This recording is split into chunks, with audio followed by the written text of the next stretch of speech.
Hi అండి, ఎంతో టేస్టీగా ఉండే సొరకాయ పచ్చడి చేసి చూపిస్తానండి ఈరోజు మీకు. స్టవ్ మీద బాణీ పెట్టేసి అందులో ఆయిల్ వేసేసి ధనియాలు, ఆవాలు, జీలకర్ర, కొంచెం అన్ని మెంతులు వేసేసుకోండి. ఒక పావు స్పూన్ మెంతులు వేసేసుకోండి, అర స్పూన్ ఆవాలు, అర స్పూన్ జీలకర్ర, ఒక స్పూను ధనియాలు వేసేసుకోండి. వీటన్నిటిని నూనెలో చక్కగా వేగిపోయేలాగా కలిపి వేయించండి.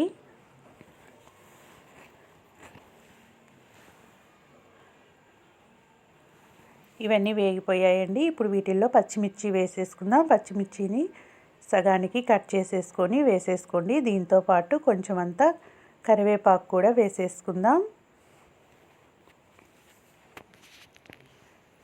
వీటన్నిటిని చక్కగా కలుపుతూ వేగనివ్వండి. పచ్చిమిర్చి వేసిన తర్వాత కలుపుతూ ఉంటే పచ్చిమిర్చి ముక్కలు అనేవి అన్ని వైపులా చక్కగా నూనెలో మగ్గుతాయండి. సొరకాయ పచ్చడి ఎంతో టేస్టీగా ఉంటుందండి. రైస్లో కానీ చపాతీల్లో కానీ చాలా బాగుంటుంది. ఈ వీడియోని పూర్తిగా చూసి ఈ వీడియోలో చూపించినట్టుగా సొరకాయ పచ్చడి చేసుకున్నారంటే ఎంతో టేస్టీగా ఉంటుందండి.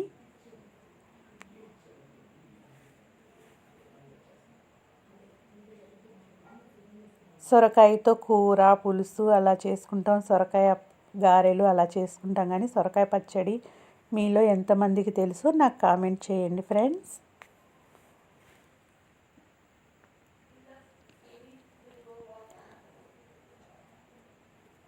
చూడండి, పచ్చిమిర్చి అంతా చక్కగా వేగిపోయాయి. ఇప్పుడు ఇందులో సొరకాయ ముక్కల్ని వేసేసుకుందాం.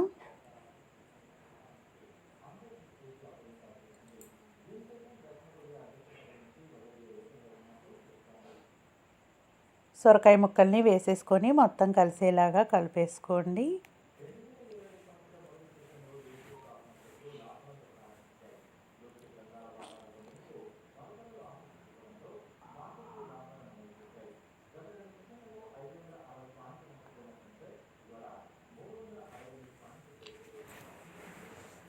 ఇప్పుడు ఇందులో టమాటా ముక్కల్ని కూడా వేసేసుకుందాం. సొరకాయ ముక్కలు, టమాటా ముక్కలు మొత్తం కలిసేలాగా కలిపేసుకోండి.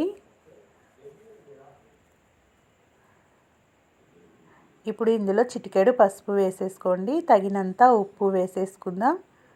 ఉప్పు, పసుపు వేసేసినాక అంతా కలిసేలాగా కలిపేసుకోండి. ఇప్పుడు దీన్ని మూత పెట్టి మగ్గనిద్దామండి. చూడండి, చాలా వరకు మగ్గిపోయాయి. ఇప్పుడు ఇందులో ఒక 10 వెల్లుల్లి రెబ్బల దాకా పొట్టు తీసేసి వేసేసుకోండి. కొంచెం అంతా చింతపండు వేసేసుకుందాం. వెల్లుల్లి రెబ్బలు, చింతపండు వేసాక మూత పెట్టేసి చక్కగా మగ్గనిద్దామండి.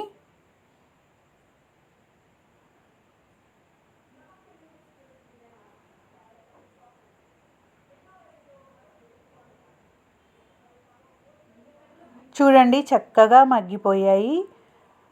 ఇప్పుడు మనం వీటిని మిక్సీ జార్లోకి తీసుకొని మిక్సీ పట్టేసుకున్నామంటే మనకి ఎంతో టేస్టీగా ఉండే సొరకాయ పచ్చడి రెడీ అయిపోయినట్టేనండి. కచ్చా పచ్చాగా మిక్సీ పట్టేసుకోండి, మరీ మెత్తగా గ్రైండ్ చేసుకోకండి. చూడండి, దీన్ని పోపు పెట్టేసుకోవచ్చు, లేదంటే ఇలాగైనా తినేయచ్చండి. నేనైతే పోపు పెట్టట్లేదు, అలాగే తినేస్తామండి మేము. మీకు కావాలనుకుంటే తాలింపు గింజలు అవన్నీ కావాలి అనుకుంటే వీటిని పోపు పెట్టేసుకోవచ్చు. ఎంతో టేస్టీగా ఉండే సొరకాయ పచ్చడి రెడీ అయిపోయిందండి. మీరు కూడా ఇలాగే వీడియోలో చూపించిన విధంగా సొరకాయ పచ్చడి చేసి ఎలా వచ్చిందో నాకు కామెంట్ చేయండి ఫ్రెండ్స్.